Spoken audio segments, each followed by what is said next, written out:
Bonsoir à tous, je suis Flora Vidal-Marron, la directrice du Tissu Solidaire. Vous avez pu voir dans cette vidéo certains membres de la communauté. Il nous semblait évident de commencer par eux ce soir. C'est ceux qui agissent au quotidien pour l'association et qui rêvent avec nous d'une société inclusive et accueillante dans laquelle nouveaux arrivants et locaux tissent ensemble l'histoire de leur territoire. Donc je vous propose de les applaudir encore une fois.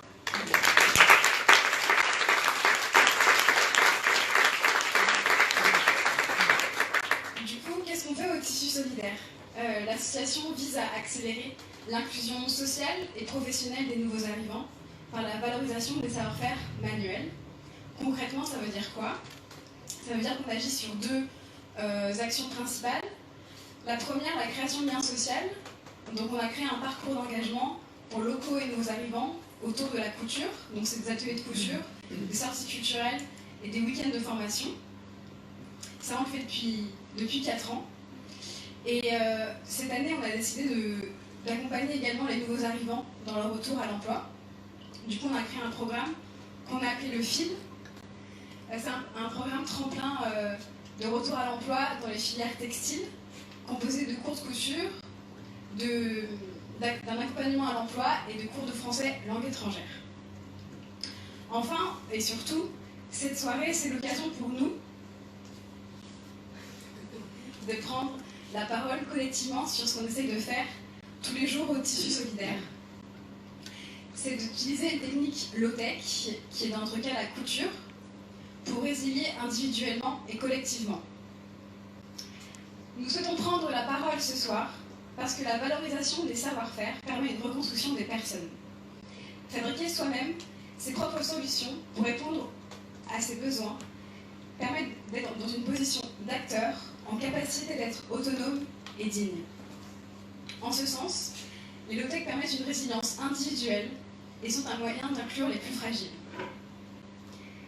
Nous souhaitons prendre la parole ce soir parce que les réfugiés sont des modèles de résilience.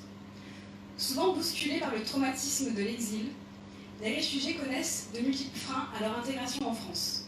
Barrières à l'emploi, difficultés à apprendre la langue, difficultés à accéder au logement. Pourtant, beaucoup se réalisent et se concrétisent. Cette capacité à ne pas se résigner face aux situations s'appelle la résilience, et nous voudrions la prôner le temps d'une soirée. Nous souhaitons prendre la parole ce soir parce qu'urgence climatique et urgence sociale vont de pair. Que ce soit dans un contexte d'urgence humanitaire ou de développement, les low-tech permettent de trouver des solutions orientées vers le besoin à moindre coût, tout en valorisant les ressources locales et les savoir-faire des personnes. En ce sens, les low-tech permettent une résilience sociétale, notamment face aux enjeux climatiques. Et enfin, nous souhaitons prendre la parole ce soir parce que Tissu Solidaire n'est qu'une partie de la solution. D'autres acteurs agissent. Ils s'appellent Carlos, Guillaume et Marjolaine. Ils utilisent aussi les techniques low-tech pour inclure les plus fragiles. Nous allons leur donner la parole juste après, dans une table ronde animée par Jérémy Camus, président de l'association Tissu Solidaire. Enfin, je souhaitais prendre la parole pour remercier tous ceux qui font de l'expérience Tissu Solidaire une expérience unique et magique. Donc l'équipe, merci à vous, merci à la communauté, merci aux administrateurs, à l'incubateur Manufactory, aux partenaires opérationnels et surtout aux partenaires financiers sans qui rien n'est possible. Un grand merci à Estelle Boulinguet, présente ce soir et qui conclura avec nous la table ronde, représentante de la Fondation ADECO, notre premier mécène privé. Enfin, bien sûr, merci à l'Hôtel 71 de nous accueillir ici ce soir. Je vous souhaite à tous une très belle soirée. Inspirez-vous. Il y a la collection aussi du Tissu Solidaire à découvrir après la table ronde. N'hésitez pas à acheter si l'envie vous vient. Et restez avec nous après la table ronde pour discuter et partager. Merci à tous et belle soirée.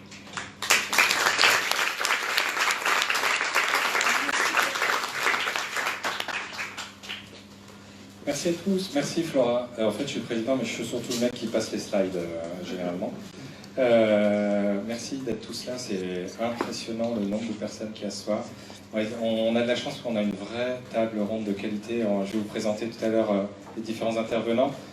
L'idée de cette table ronde, en fait, quand on a réfléchi avec Flora, c'était surtout de vous montrer des exemples concrets de ce qu'est la low-tech et ce que ça veut dire d'utiliser le low-tech pour faire améliorer la résilience des individus. J'ai la honte de ma vie, mais comme je suis très honnête, je vais vous le dire, j'ai pas du tout de low-tech pour prendre mes notes, donc je l'ai caché, mais comme je suis trop, je ne vais pas vous mentir, quoi. Donc je suis sur un Mac. Si vous voulez vous installer, et puis je vous présente. Du coup, je vais m'asseoir, ça va, bon c'est pas grave si vous voyez pas. L'important c'est eux, hein. L'important c'est eux. Donc comme je disais, la chance d'avoir 3 acteurs des low-tech avec nous. 3 nomades. Marjolaine, qui vient aujourd'hui de Briançon, c'est ça, des Hautes-Alpes, mais qui va encore bouger ailleurs en France ces prochains jours. Et c'est une nomade, comme vous allez le comprendre, parce qu'elle est la fondatrice de l'association ECHO, qui porte 2 projets, dont le projet qui s'appelait Low-Tech for Refugees, devenu Low-Tech with Refugees. Elle vous expliquera tout à l'heure en quoi ça a été important de transformer le pour au avec. Depuis janvier 2018, l'association expérimente des actions à petite échelle sur le parcours migratoire des réfugiés, et en particulier sur l'île de Lesbos, que l'on connaît certainement, une des portes d'entrée en Europe, côté Turquie-Grèce, qui compte à ce jour 3 camps de réfugiés, et si je me suis trompé, tu n'hésiteras pas dans la présentation à aller plus dans le détail. Guillaume, que certains connaissent ici, puisqu'il est lyonnais, mais il a été longtemps nomade aussi, et il était encore nomade tout à l'heure, parce qu'il vient de Paris, il a failli arriver en retard. Guillaume est le fondateur de l'association Atelier Emmaüs, qui agit pour l'inclusion sociale, par la formation du travail, de l'objet et la distribution de mobilier design responsable. J'ai repris exactement ces termes-là. En fait, avec Guillaume, on se connaît depuis longtemps, et moi, ce que j'adore, en fait, c'est sa conviction que fabriquer de ses mains un bel objet permet de se découvrir beau. Et il a un slogan, souvent, c'est « La beauté sauvera le monde ». Et je crois que je commence à être assez en phase avec ça. Voilà, on se présentera aussi tout à l'heure, et puis on passera à travers toute une série de questions. On a 1 heure ensemble à peu près, peut-être 3/4 d'heure, on verra comment les choses se font, et après on aura le temps d'échanger avec tous ces intervenants. Carlos, qui vient aujourd'hui de Paris, on vient de faire connaissance. Alors lui, il est nomade, mais en Île-de-France. Il gère, il accompagne, il développe 11 lieux à travers l'Île-de-France, alors que ce soit sur des toits de mairie, des toits de préfecture, que ce soit dans des squares publics ou des centres d'hébergement. Donc là, vraiment, c'est un peu teasing ou de demander ce qu'il est en train de faire là-dessus. Donc on va voir ensemble qu'est-ce qu'il fait exactement. Il est le cofondateur avec Maya, Pauline et Nicolas de l'association Espero, qui est créée depuis 2016. Et il voulait, en particulier, il a un projet qui tient particulièrement à cœur, dont tu nous parleras un petit peu plus tout à l'heure, d'un centre d'hébergement d'urgence qui est situé dans un ancien lycée dans le 19e arrondissement et qui est encore un squat en 2015. Donc, je vais vous expliquer ce qu'il a fait sur la base de ce squat.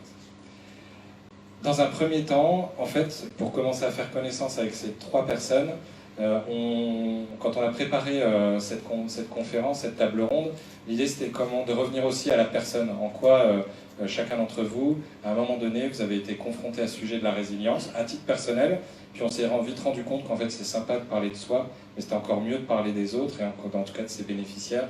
Et donc j'ai invité aussi chacun d'entre eux à nous expliquer en quoi certaines personnes qu'ils ont pu rencontrer sur leur route caractérisent pour eux la résilience. Marjolaine va nous parler de Amir, Guillaume va nous parler de Mathéus, et puis Carlos, lui, il a envie de nous parler d'un lieu qui incarne pour lui la résilience. Et j'ai envie de commencer par Marjolaine, si tu as envie de prendre la parole sur ton parcours personnel qui t'a amené sur ce sujet du low-tech et de la résilience, et puis nous parler d'Amir, du coup. Merci. Merci Jérémy, et merci à tous d'être aussi nombreux ce soir, c'est assez impressionnant. Oui, en effet, la question de quel est le lien entre mon parcours personnel et la résilience n'est pas forcément le plus approprié, parce que finalement, dans mon parcours, je m'intéresse surtout à une résilience sociétale pour pouvoir s'adapter collectivement, individuellement aux changements auxquels on est déjà confronté aujourd'hui, notamment d'un point de vue environnemental, mais pas forcément une résilience psychologique. Le mot résilience vient à la base de la capacité d'un matériau à résister, à rebondir par rapport à un changement, à une altération de son environnement. Et pour ça, c'est vraiment les demandeurs d'asile qui sont des exemples absolument impressionnants de résilience, qui ont une capacité, suite à un stress post-traumatique, de rebondir dans leur vie et de repartir avec un nouveau départ, un peu comme ce qu'on peut faire dans nos différents projets avec les matériaux qu'on utilise, auxquels on donne une seconde vie, que ce soit des bouts de tissu ou d'autres matériaux. Et Amir, donc Amir, c'est Amir Ali. Il est afghan. Il s'est enrôlé dans l'armée très jeune, mineur, parce que ça rapportait un tout petit peu plus que ce que pouvait lui offrir le travail de tailleur que faisait son père. Et puis, suite à la guerre, il n'y a pas de service après-vente, il n'était plus en sécurité dans son pays, il s'est retrouvé en Iran, dans des situations on peut dire d'esclavage. Et puis, il a fini par passer le cap de traverser la Turquie et d'arriver donc à cette entrée de l'Union européenne, cette porte de l'Union européenne, côté Turquie, qui est l'île de Lesbos. C'est une île qui donc est grecque, qui appartient à l'Union européenne, même si ce qui s'y passe n'est pas toujours digne de l'Union européenne. Et il s'est retrouvé dans le camp de Moria, sous des tentes, dans des containers. Amir, c'est quelqu'un d'absolument incroyable. Il est jeune, il a une capacité d'apprentissage impressionnante. Quand je l'ai rencontré, donc il est analphabète, et quand je l'ai rencontré, il ne savait pas forcément se servir par exemple de l'informatique, et un an après, il sait se servir d'un ordinateur pour faire des choses assez basiques. Il est devenu champion de trail, de course en montagne de l'île de Lesbos, donc il s'est inséré, il apprend le grec, il est excellent en anglais, enfin bref. Il a une capacité à s'insérer dans cette nouvelle vie et cette recherche de normalité qu'il recherche. Et ça tombe bien, je vais vous montrer un truc qu'Amir a fait. Voilà. Ça, c'est un petit sac que Amir a taillé. Aujourd'hui, il est tailleur à nouveau. Et il fabrique des sacs à partir du tissu qu'on récupère sur les gilets de sauvetage. Il faut savoir que toutes les personnes, tous les réfugiés qui traversent la mer Égée laissent ces gilets de sauvetage.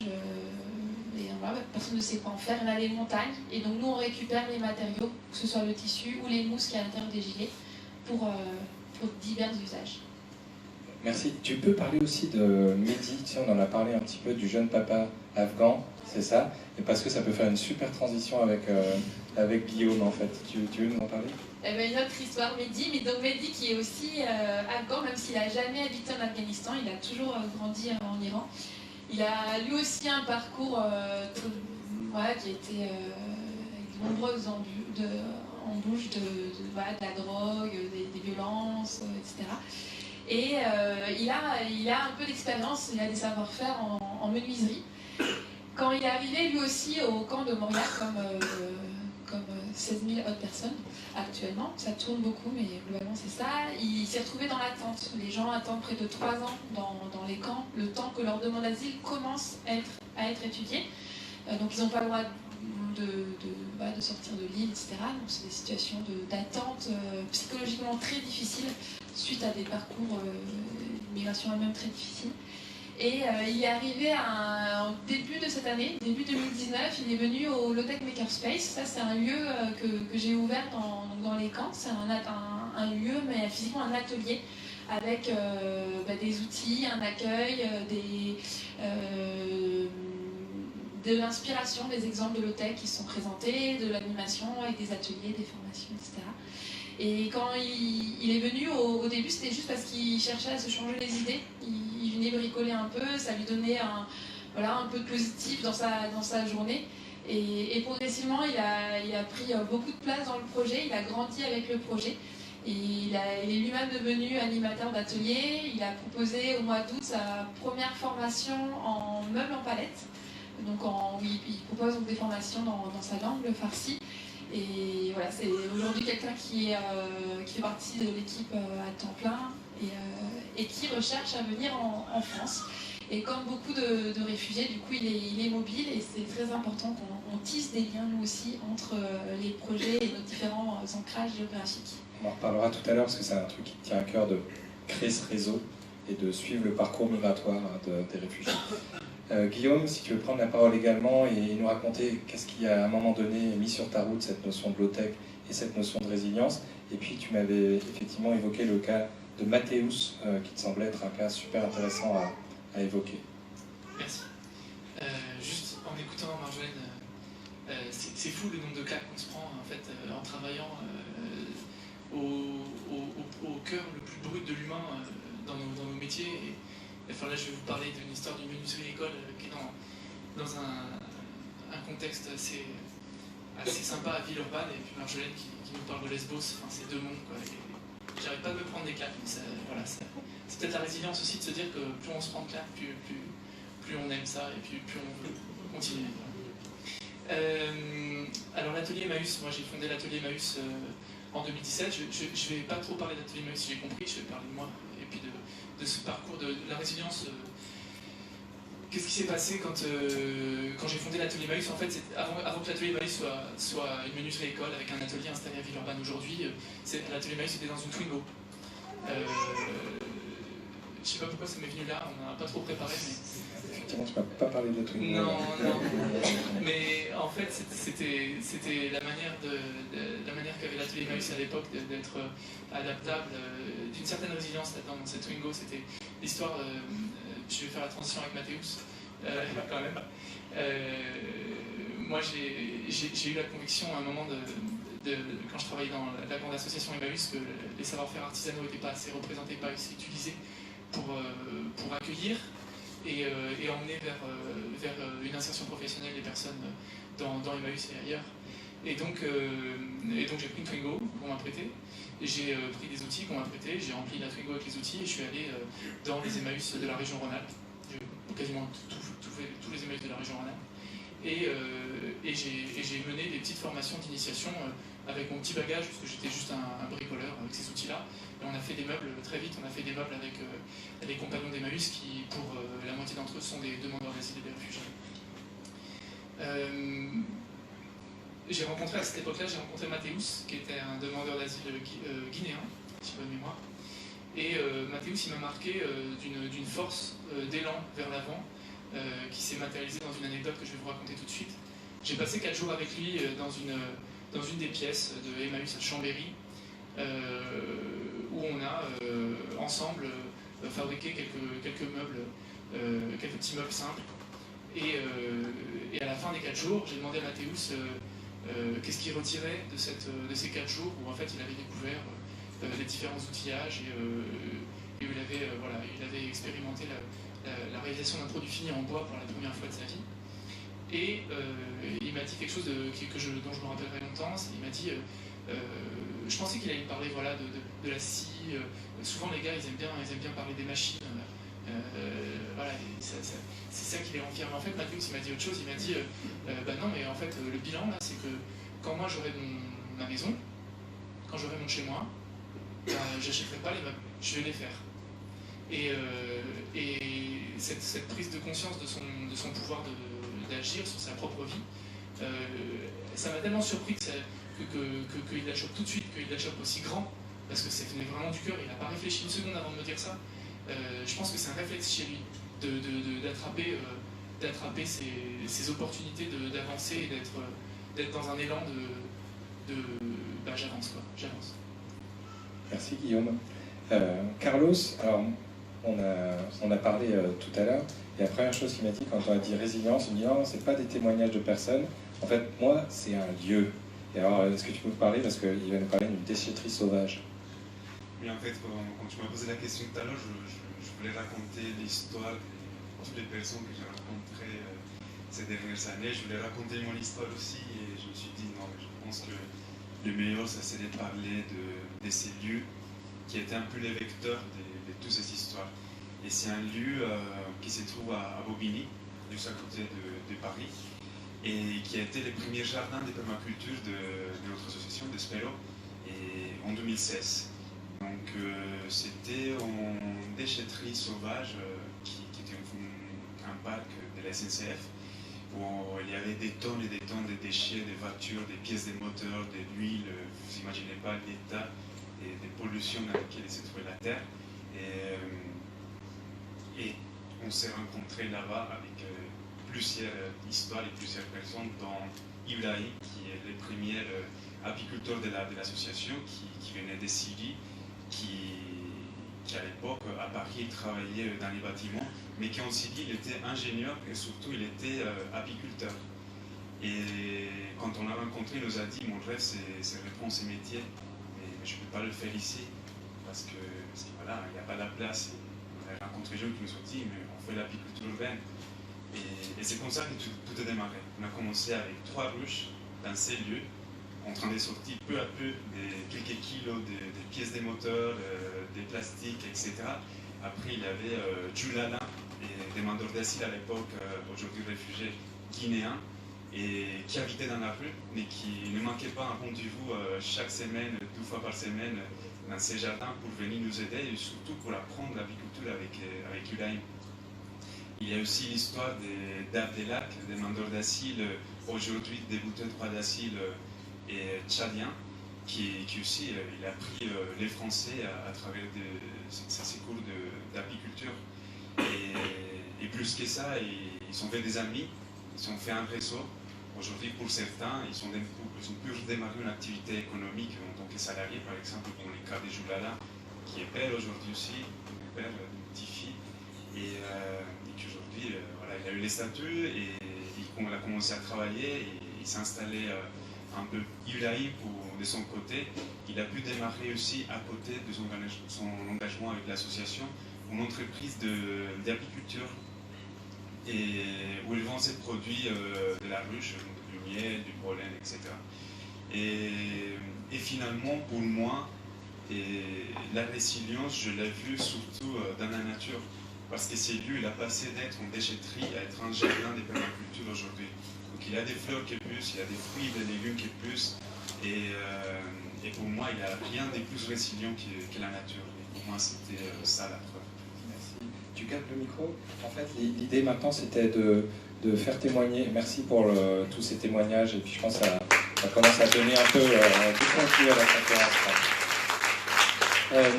L'idée maintenant, c'était surtout que vous nous parliez du low-tech et des solutions très concrètes que vous avez mis en place pour donner un peu de l'illustration de c'est quoi le low-tech en fait, derrière ce mot un peu barbare. Hein. Et Carlos, toi, tu voulais justement parler de la permaculture et te dire que pour toi, la permaculture, c'était le symbole du low-tech. Et si tu veux nous en dire un peu plus, et j'aimerais bien que tu présentes quand même Espero à un moment où là, maintenant, si tu peux nous donner quelques mots, quelques idées sur Espero, quoi. Merci. D'accord. Pour moi, la permaculture, c'est assez récent, parce que moi, à la base, j'ai une formation de juriste, après j'ai fait des sciences politiques, et ça a commencé très loin en Colombie. Donc quand j'ai dû quitter la Colombie, et franchement, j'utilisais beaucoup la high-tech. Le GPS pour traverser la frontière, et le GPS pour voilà, trouver les informations dont j'avais besoin pour la demande d'asile en France, le GPS pour traduire, pardon, les smartphones pour traduire, et les téléphones portables étaient vraiment la seule pour s'orienter dans un pays auquel on arrive et auquel on ne comprend rien du tout.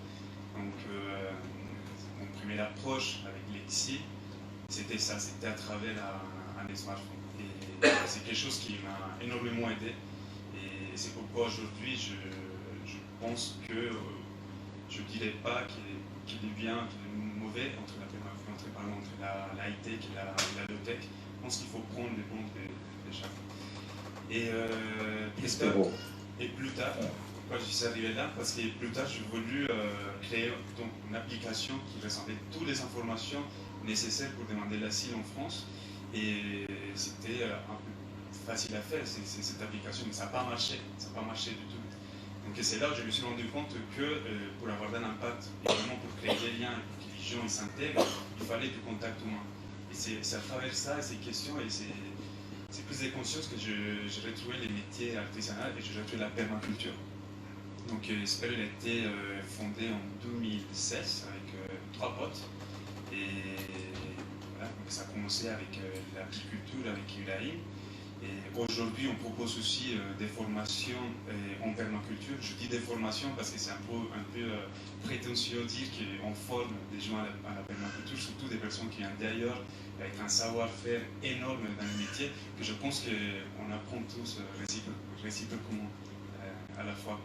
Et ça, c'est quelque chose qu'on ne dit pas souvent en fait. Les gens, ils arrivent avec un bagage, avec une connaissance, un savoir-faire qui est très riche aussi pour la société d'accueil. Donc, je préfère dire qu'au lieu de former, on met en valeur les compétences des personnes qu'on accompagne.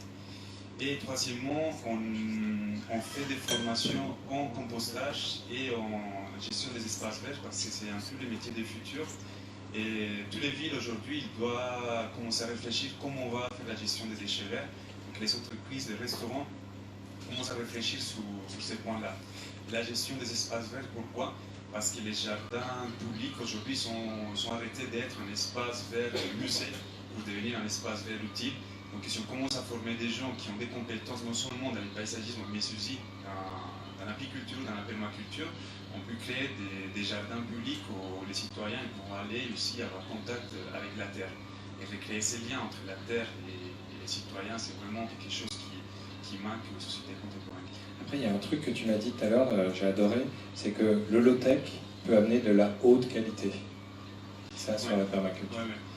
Je suis assez impressionné parce que des fois, avec les témoignages que j'entends, parce que certains gens qui arrivent ici, ils sont un peu honte de leur savoir-faire. Je ne sais pas pourquoi. Ils croient que le fait d'être agriculteur dans le pays, ici en Europe, c'est vraiment, t'as rien fait dans ta vie.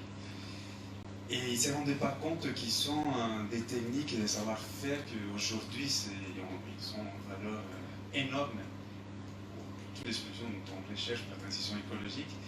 Et quand on les explique que le fait de connaître ces savoir-faire, de faire de la permaculture d'une façon spontanée, parce qu'ils connaissent qui ça, et c'est une compétence énorme, et que pour s'insérer dans les marchés du travail en Europe, c'est un atout. Et surtout que les produits qu'ils sont en train de faire, c'est des produits de haute qualité et que les restaurateurs, les chefs étoilés, ils recherchent tout ça et surtout les gens qui prennent des consciences qu'aujourd'hui il faut manger, il faut bien manger et recherchent surtout ces produits. Et là, on a trouvé que par ces moyens, les gens ils sont totalement fiers de ce qu'ils font. Merci. Tout le monde ne connaît pas la permaculture, enfin je ne sais pas, mais en tous les cas, l'idée n'est pas de t'écrire ce que c'est la permaculture, mais tu peux nous donner l'exemple de ce projet de serre que vous avez, juste pour montrer le low-tech justement qu'on peut utiliser en agriculture. La permaculture en 2 mois, c'est un peu l'antonine de l'agriculture industrielle. On essaye pas de reproduire, mais de revenir à ce qui était la nature avant, comment les fruits et les légumes poussaient dans un état sauvage, tous mélangés, parce qu'il n'y avait pas des rangées de carottes, des rangées de pommes de terre dans la nature, c'était tout mélangé, les espèces étaient protégées entre elles, donc aujourd'hui on essaie de revenir à ça. On s'est rendu compte que c'est plus performant, c'est bon et c'est mieux pour la santé. Et les projets de serre, c'est une idée un peu folle qui a eu lieu à la vallée La Roya avec des amis, Cédric Roux parmi eux, et on se disait, voilà, les serres en hiver, il faut les chauffer. Et pour les chauffer dans un lieu, parce qu'ils habitent dans la montagne, comment est-ce qu'on peut faire? Donc l'idée peut-être d'approcher la serre avec les poulaillers et faire un circuit de ventilation entre les poulaillers qui produisent des chaleurs et la serre. Donc en hiver, ces fruits et légumes qui vont pousser dans ces serres, ils vont être chauffés par les chaleurs des poules. Et c'est quelque chose qui on croit que ça va marcher, on va la tester. Mais si on notait que c'est facile à faire et c'est marrant à faire. C'est super. Merci beaucoup, Carlos. Marjolaine, si tu veux, en préparant aussi, on a essayé d'identifier des exemples un peu caractéristiques du low-tech. Tu nous sors encore un... Ah ouais. Parce que là, je vais parler de frigo, alors j'ai peur. Ah ouais, non, j'ai parlé de frigo avec moi. Voilà, tu voulais me parler de frigo du désert et puis d'un chargeur de téléphone. On sait en quoi c'est précieux d'avoir un téléphone chargé. Je te laisse Je cherche le papier. Il y a plein de bazar dans ce truc. Bon, le frigo. Et déjà, tu peux parler de éco aussi. Compléter ce que j'ai pu dire en intro. On peut faire passer ou pas? Oui, si vous voulez. On va faire passer les deux. pouvez le tester. Il n'est pas très beau, c'est la version basique. Donc ça, c'est un chargeur de téléphone portable. Donc, ce que disait Carlos tout à l'heure, c'est que les téléphones, c'est très utile, que ce soit pour traduire ou pour communiquer avec ses proches au pays ou pour trouver des soutiens au niveau local. Enfin bon, les téléphones, c'est un besoin de base au final. Et donc, en cas de non-accès à l'électricité ou de coupure, pouvoir le recharger, c'est très pratique. Et donc, on récupère les ordinateurs cassés. À l'intérieur, il y a des batteries. On ouvre les batteries de l'ordinateur, il y a des piles, on teste les piles et il y en a toujours qui sont encore valables. Et donc, avec un tout petit peu d'électronique, on fait ces petits chargeurs externes de téléphone. C'est simple à faire, ça coûte quasi rien puisque la plupart des matériaux sont récupérés. Et puis, ça intéresse comme les petits pains les demandeurs d'asile dans les camps. Ça, c'est un exemple d'une solution low-tech. Alors du coup, j'en viens à vous parler de ce que c'est que la low-tech. Une définition de la low-tech, il y en a plusieurs. La low-tech, c'est 3 choses. Premièrement, c'est répondre à un besoin de base. Ça, c'est un besoin de base, c'est un besoin physiologique, accès à la nourriture, à l'habitat, à l'énergie, à l'eau, etc. Deuxième chose, la low-tech, c'est accessible. Accessible en termes de savoir-faire, accessible d'un point de vue économique. Ça veut dire que acheter un smartphone, ça coûte cher. Par contre, bidouiller et réparer un smartphone, ça c'est low-tech. Donc en fait, ce qu'on considère low-tech ou pas low-tech, déjà, c'est pas, il n'y a pas d'un côté le high-tech et l'autre low-tech, ça dépend de chaque contexte. Mais en tout cas, si c'est peu cher et en termes de savoir-faire facilement accessible, ça coche les cases. Et troisième critère pour que quelque chose soit low-tech, c'est que c'est durable. Durable en sens où utilise des matériaux locaux, des matériaux renouvelables, des matériaux sur la récupération, c'est peu énergivore, c'est réparable, c'est solide, etc., etc. C'est pas polluant. Voilà. Donc il ne faut pas confondre low-tech et artisanat. Une low-tech peut ne pas être faite do it yourself, c'est pas forcément du do it yourself, et quelque chose d'artisanal n'est pas forcément low-tech. Donc c'est un peu plus fin. Et après, voilà, ce qui est low-tech ou pas low-tech, tout dépend du contexte. En fait, c'est adaptable et appropriable. Donc c'est dans un contexte, une solution est pertinente, mais dans une autre, elle n'est pas pertinente parce que le besoin n'est pas le même ou les ressources locales ne sont pas les mêmes. Et donc j'en viens à un deuxième exemple. J'ai fait la partie théorique. Le frigo. Le frigo. Le frigo du désert. Alors ça, traditionnellement, je ne sais pas s'il y en a qui connaissent le concept de zerpot au Maroc. C'est des frigos qui n'ont pas besoin d'électricité. C'est en gros 2 pots en terre crue. Et la nourriture est dedans. Et le frigo est posé dans un endroit ombragé. Et le sable entre les 2 pots est humidifié. Et de manière très mécanique, quand l'eau s'évapore, la température elle diminue. Donc c'est pas aussi efficace qu'un frigo électrique qui vous donne la date de péremption de votre yaourt, mais ça permet de gagner quelques degrés. Et donc quand je suis arrivée à Lesbos il y a 2 ans, le premier atelier que j'animais, c'était les frigos. Et on a ainsi fabriqué le premier frigo de Lesbos où on peut garder la nourriture. Donc pour un fromage, il n'y a pas de frigo en Grèce l'été, il ne dure pas la journée. Avec un frigo du désert, il peut durer une semaine, une feta. Et aussi les médicaments. Je ne sais pas s'il y a de l'insuline, il y a des personnes qui ont des traitements et qui ont besoin de garder au frais certains médicaments, c'est extrêmement pratique. Mais on n'a pas fait les frigos traditionnels que je viens de vous présenter, qui existent aussi en Afghanistan, etc. On a utilisé les matériaux locaux de récupération, donc du plastique, du tissu, du sable, avec ce qu'on avait sous la main, quoi. Et puis on n'a absolument rien acheté d'ailleurs, c'était 100% de la récup. Et puis ça c'était les premières versions, depuis on a amélioré les protos et on utilise la mousse qu'il y a dans les gilets de sauvetage, dont je vous parlais tout à l'heure, il y a beaucoup de mousse. Cette mousse-là, on l'utilise pour isoler les tentes, pour faire notamment des matelas de sol, pour améliorer le couchage et puis séparer le corps de l'eau, parce qu'il pleut aussi en hiver, il neige aussi, et pour isoler les toiles de tente. Et on se sert aussi du coup de cette mousse, entre autres, pour les nouvelles versions de frigo du désert. Voilà, ça c'est un exemple de low-tech, c'est très simple à faire. Il n'y a pas besoin de compétences extrêmement compliquées, il n'y a pas besoin de trouver des matériaux extrêmement compliqués. Voilà, c'est simple, accessible. Merci Marjolaine. Tu voulais nous rajouter des choses sur Eco, parce que je l'ai présenté très oui, rapidement, quoi. Ouais, si tu veux. Ouais, Eco, c'est aussi un mot d'espéranto, comme espero. Eco, ça veut dire c'est parti en espéranto. C'est une association qui porte des projets en lancement, des projets positifs pour l'humain et la nature. Et colloque sur la colocation conviviale, écologique et solitaire, et Low-Tech with Refugees. Et en effet, le projet a commencé sous le nom de Low-Tech for Refugees, porté au sein de l'association du Low-Tech Lab, pour ceux qui connaissent, et a pris son indépendance là, au mois de mai, maintenant porté par ECO, et a changé de nom et est devenu Low-Tech with Refugees.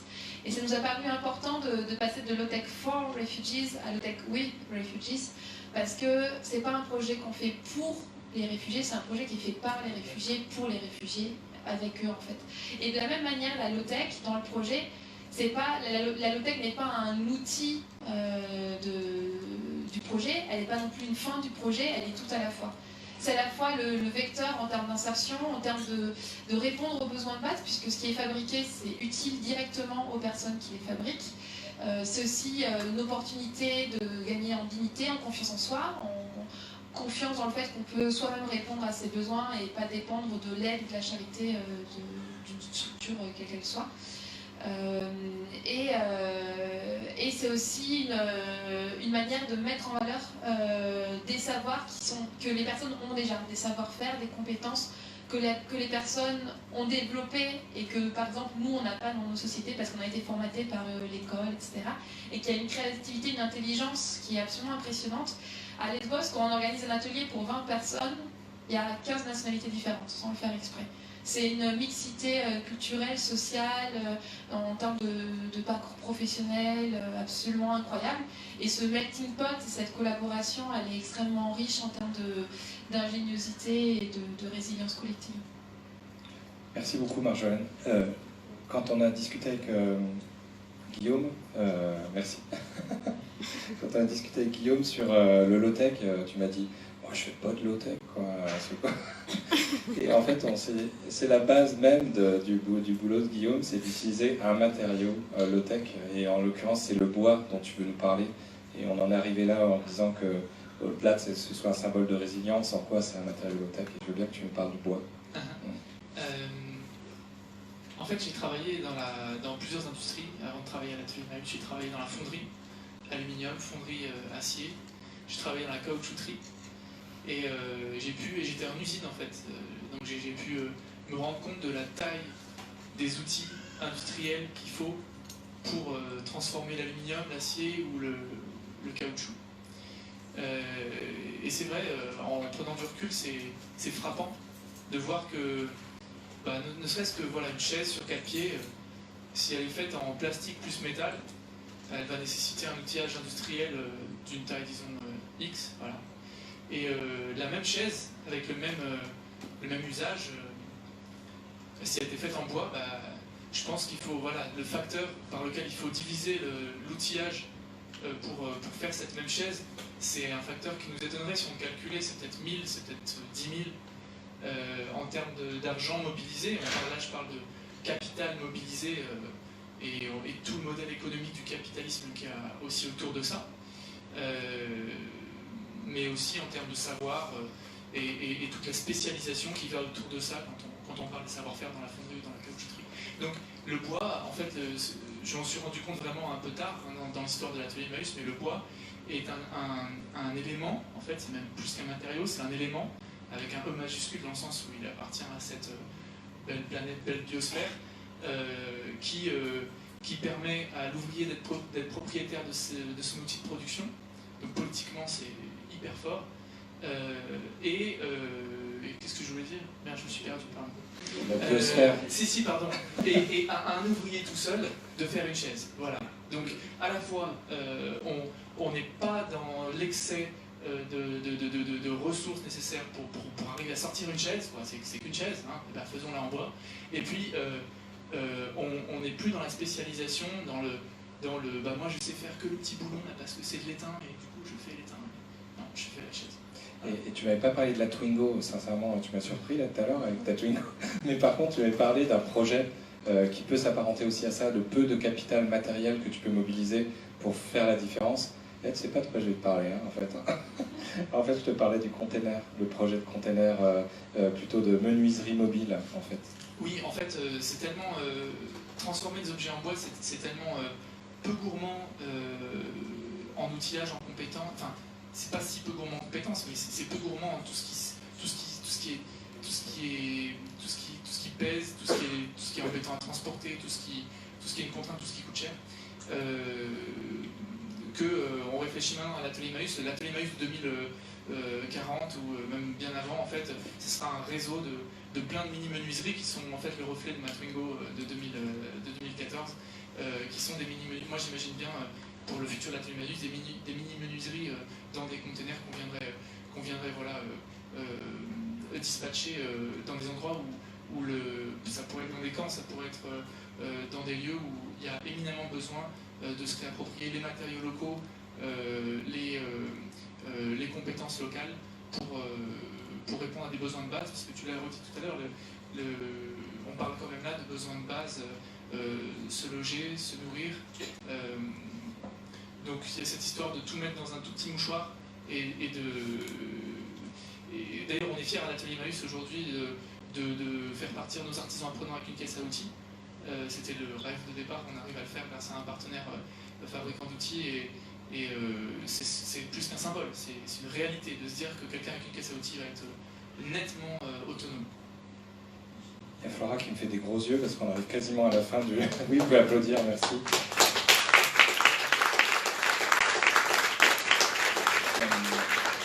En fait, c'est difficile de raccourcir parce que moi, je me sens tellement privilégié là d'écouter tout ça. Et je ne sais pas si vous êtes dans la même posture, si vous êtes d'accord pour qu'on tienne encore un petit peu 10 minutes, un quart d'heure. Ça vous va? Ouais? Ok, merci. En fait, avant de conclure la table ronde, en parlant aussi, quand on en a préparé, c'était comment on offrait une carte blanche, entre guillemets, à vous trois, sur un truc qui vous tient à cœur. Si vous voulez, on peut commencer cette fois-ci par Guillaume et enchaîner du coup sur... en fait, tu voulais nous parler de solutions low-tech. Pardon, je me suis trompé. Je suis perdu là. Oui, voilà. En fait, toi, tu voulais revenir low-tech, résilience, mais toi, tu voulais parler du besoin social. Et comment on revenait aussi au besoin social et en quoi le low-tech te permettait d'être attentif aux besoins sociaux. Et s'il y a des entrepreneurs sociaux dans la salle ou des associations, c'est quand même ce qui nous intéresse tous, c'est d'atteindre le besoin social et de maximiser l'impact sur le besoin social. Donc Guillaume, je veux bien que tu nous parles sur, on va dire, 2 minutes chacun, maximum. Ça va même être plus court que ça. Je voulais juste dire que on met des projets engagés dans un contexte qui est clairement pas favorable, faut se l'avouer. Dans ce contexte-là, c'est facile de se dire, c'est facile de se concentrer sur les moyens et d'oublier un tout petit peu la fin parce que les moyens sont tellement rares, éparpillés, contraires à certaines logiques de bon sens. Donc pour pas oublier la fin, ce qui est important, c'est que nos moyens ils soient simples. Je trouve que quand on s'intéresse, sans offense pour ton projet d'application, quand on se concentre sur développer plus d'applications qui seront vendues sur les nouveaux Apple Store du nouvel iPhone 11, ben en fait, on est dans une escalade des moyens. Et l'escalade des moyens, elle peut avoir peut-être des secteurs où c'est intéressant, la recherche médicale par exemple, mais en fait, on n'est pas là à faire de la recherche médicale, on est là à répondre à des besoins, c'est toi qui l'as dit, des besoins physiologiques de base, dans des contextes chaque fois spécifiques. Et ça nécessite probablement pas une application en fait. Et si on part dans un délire de surenchère sur l'outillage, eh ben on va forcément s'éloigner de l'énergie qu'il faut qu'on mette sur la fin, sur l'objectif. Merci. Carlos, on pareil, carte blanche. Toi, c'était de dire le low-tech, c'est bien, mais ça va bien au-delà, quoi, en fait. Oui, justement, je suis très content que tu dis ça parce que et l'autre fois, je l'ai essayé, on cherche chose qui s'appelle Dana Diminescu de Paris Tech Télécom, et qui disait qu'aujourd'hui, on est tombé dans un truc qu'il appelle le solutionnisme. En fait, c'est croire que tous les problèmes sociétaux ils sont une solution dans la tech. Et ça, c'est peut-être vrai, mais bon, je vous laisse la réflexion. Et surtout, il y a quelque chose de très, très bien ce que tu as dit. Et par rapport à l'exemple de la chaise, je pense, en tout cas moi, je n'ai pas trop compris ce que c'est la low-tech. Mais s'il y a un truc qu'il faut savoir, c'est que la low-tech, c'est pour moi plutôt un état d'esprit. Comme tu disais, de diviser l'espace de production par 10 en construction des chaises en bois. Il faut aussi qu'on divise peut-être par 10 nos besoins. Est-ce qu'on a besoin d'un téléphone hyper performant qui prenne des photos, qui est en connexion hyper forte, je sais pas, satellite, GPS, etc. Est-ce qu'on a vraiment besoin de ça en fait? On peut au moins se priver de tous ces plaisirs et passer à autre chose. Okay. Merci. Marjolaine, quand on avait discuté de la carte blanche, c'était plutôt de dire, tu te rappelles plus? Dis-moi ce que je voulais dire. Tu te rappelles plus non plus. En gros, c'était l'idée de... on parle de solutions low-tech, mais en fait, ce qui est important, c'est comment on arrive à les déployer, en fait. Et c'était là-dessus que tu avais envie d'intervenir quand on s'était eu au téléphone. Rappelle-toi. Si tu le dis. En fait, je rejoins vraiment Carlos sur le fait que la low-tech, c'est des solutions technologiques simples, mais c'est une philosophie. Et du coup, c'est une démarche, en fait. C'est une démarche d'action, c'est dans nos modes de vie, mais c'est aussi une manière, par exemple, de gérer nos projets. Et quand on parle d'implémenter une solution technologique, souvent la solution technique en elle-même, c'est que 30% de la solution. Et 70% de la solution, ça va être comment est-ce qu'on diffuse, on met en œuvre cette solution. Et là, par exemple, pour l'exemple des frigos, le fait d'avoir un frigo qui n'a pas besoin d'électricité, avec des matériaux locaux, ça c'est 30% du travail qui est fait. Après, c'est comment est-ce qu'on va faire pour que cette solution-là soit vraiment adaptée aux besoins, qu'elle soit connue, est-ce que c'est léger, est-ce que culturellement les gens, qu'est-ce qu'ils vont mettre dedans? Par exemple, on a déployé des systèmes de cuisson solaire, des fours et des cuiseurs solaires. Et en fait, super idée, parce qu'il y a des problèmes de feu, il y a des gens qui viennent couper le bois dans les champs d'à côté, ça crée des tensions avec les paysans grecs. Sur le papier, c'était tip-top, sauf qu'en fait, les Africains, quand ils cuisinent, ils aiment bien qu'il y ait une odeur un peu de brûlé, donc finalement, le barbecue, d'un point de vue gustatif, ça reste plus intéressant. Inversement, les Afghans, ils n'aiment pas du tout l'odeur du fumé. Et donc du coup des rocket stoves, donc des cuiseurs à bois économes, ça donne un goût à la cuisine, donc non, c'est pas adapté. Enfin, il y a une complexité en termes de mise en œuvre qui est toujours incalculable, qui est extrêmement spécifique et qui elle représente la plus grosse partie du problème. Et la manière dont on déploie le projet aussi, la manière dont on le fait avec en essayant de garder tout le temps le niveau de subsidiarité le plus faible. Parce que subsidiarité, c'est la proximité de la solution par rapport au problème. Et donc si j'ai un problème et que je peux moi-même répondre à mon problème, c'est forcément plus pertinent et plus adapté qu'à une échelle plus importante, quelques milliers de personnes ou quoi, et quelqu'un va essayer de répondre à ces milliers de besoins comme si c'était quelque chose d'uniforme ou d'homogène. Tu peux garder le micro. On arrive vraiment à la fin, c'est la conclusion, je vous rassure. Et en plus, on est parfait dans le timing, Flora. Je te remercie. L'idée, c'était de quel message, quel conseil, quelle idée vous avez envie de transmettre au tissu solidaire ce soir. T'étais pas prévu ça non plus, Flora. Ouais, c'est ça, c'est la surprise. Et Marjolaine, tu m'as parlé de mise en réseau, tu as commencé à en parler tout à l'heure. Je veux bien que tu parles de ça si tu as envie encore. Merci à toute l'équipe de Tissu Solidaire pour organiser cette soirée, parce qu'en effet, ça répond à ce besoin qu'on identifie des demandeurs d'asile qui bougent, eux aussi sont nomades. Dans leur parcours et en fait c'est très important de pouvoir accompagner des personnes qui ont développé déjà un intérêt, une compétence sur leur parcours et de rester en lien avec eux. Et le fait qu'on soit des projets qui sont parfois ancrés à un territoire, à Lyon, à Marseille, à Lesbos, etc., ça ne permet pas toujours de rester connecté et d'accompagner les personnes dans leur insertion professionnelle via la low-tech, via des savoir-faire low-tech. Et donc, en effet, ça nous semble extrêmement important de relier tous ces projets qui naissent. Il y a beaucoup de mains qui se lèvent à Paris, c'est les grands voisins, à Marseille, Bordeaux, Grenoble, c'est des communautés locales, le Tech Lab, à Berlin aussi, avec Segis 27, peut-être que tu connais, ils font de l'insertion professionnelle par leur travail de menuiserie, où ils vendent des meubles design, et aussi ils placent, ils créent des connexions entre des employeurs et les demandeurs d'asile une fois qu'ils ont une première expérience. Donc il y a plein de mains qui se lèvent à droite à gauche et qui aujourd'hui je pense ont besoin d'être reliées, et c'est exactement ce genre d'événement qui contribue à créer ces connexions et du coup peut-être améliorer notre travail collectif. Merci beaucoup Marjolaine. Guillaume, moi j'aimerais bien qu'on garde Carlos à la fin parce que l'accent colombien juste pour finir, moi ça, je kiffe quoi. Je kiffe. Pas du tout. Quelle est la question? Eh bien, tu sais, carte blanche et Emmaüs. Oui, très juste.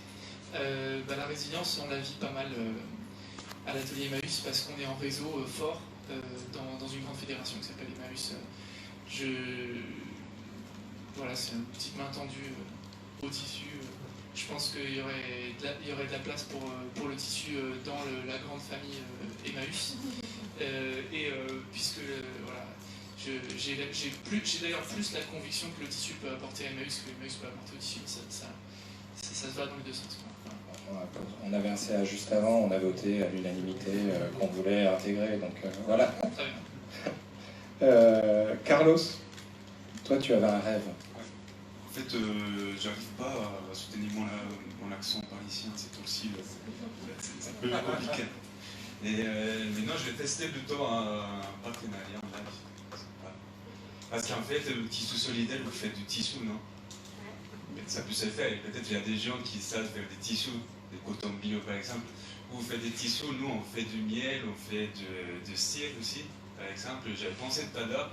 Et pour remplacer par exemple les films plastiques, les cellophans dans les fricots, on pourrait faire un carré des tissus bio scellés avec l'huile de jojoba et voilà, et foutre tout ça et la cuisine, tous ces plastiques. Je pense que c'est quelque chose qui s'est plus fait et ça serait très intéressant. Ça c'est la low-tech en fait aussi. Pardon? Il y a un petit débat sur le local. Merci beaucoup. Merci. Avant de conclure, merci Marjolaine, merci Guillaume, merci Carlos. Il y avait plein de petits messages clés, mais il y en a un que je retiens, c'est les réfugiés, les personnes fragiles sont des modèles de résilience. Moi je voulais dire vive Espéro, vive ECHO, vive l'atelier Emmaüs, vive le tissu solidaire. Et merci pour cette conférence, j'étais vraiment privilégié de l'animer. Donc bravo à tous. Ouais.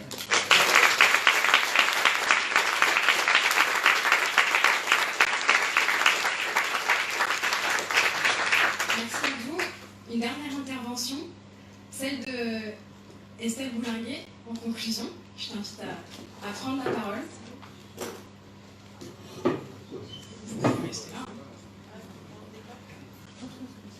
Merci Flora, bonsoir à tous et merci pour l'invitation. Alors moi je représente le groupe ADECO et on a été un des premiers mécènes privés, Flora l'a dit tout à l'heure, du tissu solidaire, et franchement on est super fiers ce soir devant le résultat, de voir tout ce monde. J'avais pas vu parce que j'étais devant tout ce monde de ce soir. Le groupe ADECO, je ne sais pas si vous connaissez, on travaille sur l'accès à l'emploi. On a une fondation et la fondation elle vise à soutenir les projets associatifs qui permettent aux personnes les plus éloignées de l'emploi de s'en rapprocher, de mieux le comprendre, de mieux le connaître.